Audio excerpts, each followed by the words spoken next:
Olá! Bem-vindos a esta nossa jornada anatômica. A gente vai dar uma olhada bem de perto naquelas dores e desconfortos, sabe? Do ombro até a mão.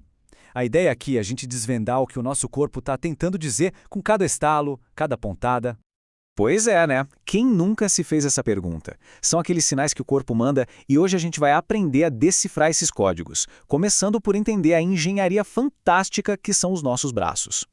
É que assim, se a gente parar para pensar, é impressionante. Nossos braços fazem de tudo, né? Desde levantar um peso pesado na academia até aquela precisão cirúrgica de passar uma linha numa agulha. Essa mistura de força bruta com delicadeza é, uau, uma verdadeira obra de arte da nossa biomecânica. Só que tem um porém. É justamente essa complexidade toda que também os deixa meio vulneráveis. Sabe, a mesma estrutura que dá toda essa liberdade de movimento acaba sendo a porta de entrada para algumas lesões. Então, vamos investigar quais são as mais comuns, uma por uma. Então vamos lá. Nossa primeira parada nessa jornada, o ombro. É simplesmente a articulação mais móvel de todo o corpo humano. Pensa bem, ele se move em praticamente todas as direções. Só que essa liberdade toda tem um preço. E o preço é uma estabilidade um pouco menor. E uma das queixas mais comuns mesmo é a tal da síndrome do impacto. Para simplificar, é basicamente um problema de espaço.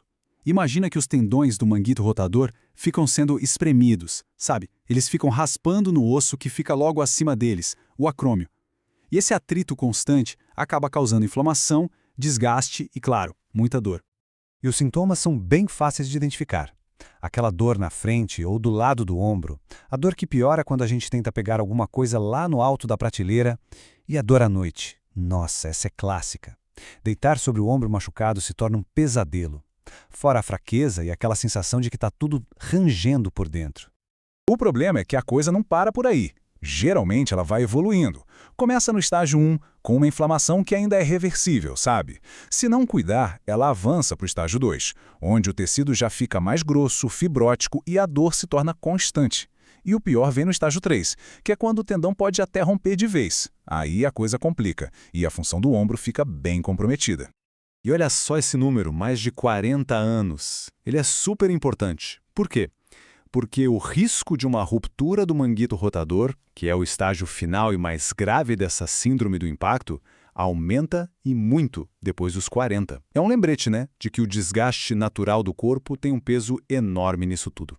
Beleza, agora vamos falar de outro problemão do ombro, a instabilidade. O nome já diz tudo, né? A cabeça do osso do braço, o húmero, simplesmente não fica quietinha no lugar. Ela fica meio solta e pode deslizar para fora do encaixe, seja um pouquinho, uma subluxação, ou completamente, que é a luxação de verdade. E os números aqui são impressionantes. Pensa só, quase metade de todas as vezes que uma grande articulação sai do lugar no corpo é o ombro. E quem é mais afetado? O perfil é bem claro.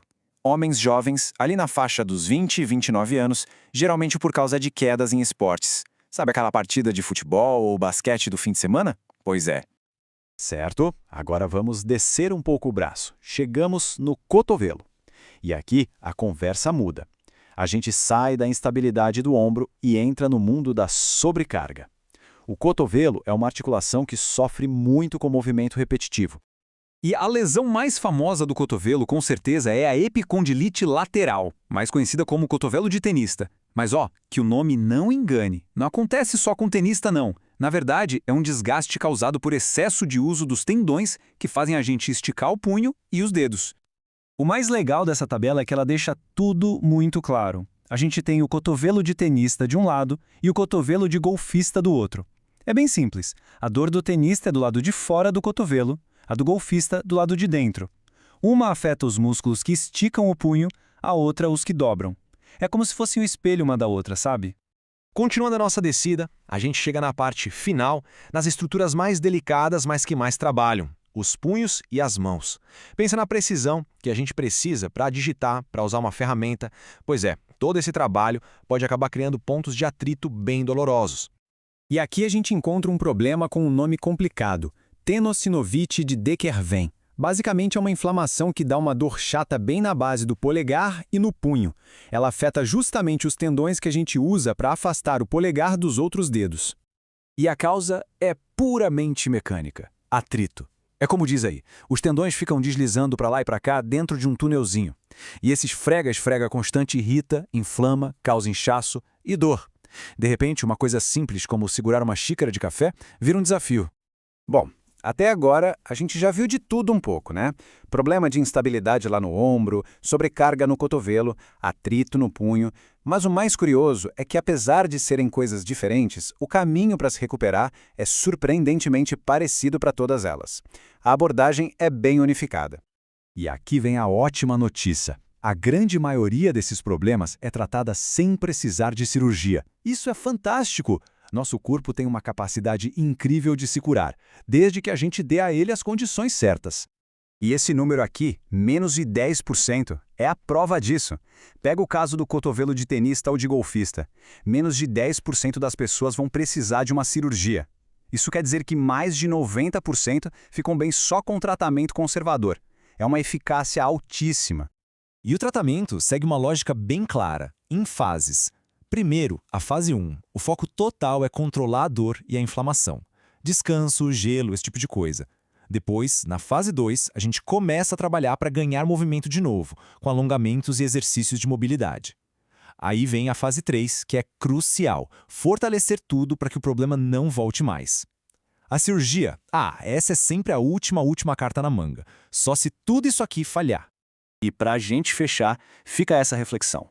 Toda dor é um sinal. É o nosso corpo conversando com a gente. Quando a gente entende o porquê por trás da dor, a gente não só aprende a tratar o problema, mas, mais importante ainda, a gente aprende a se mover de um jeito mais inteligente, mais consciente. E isso é a chave para evitar que essas coisas aconteçam de novo no futuro.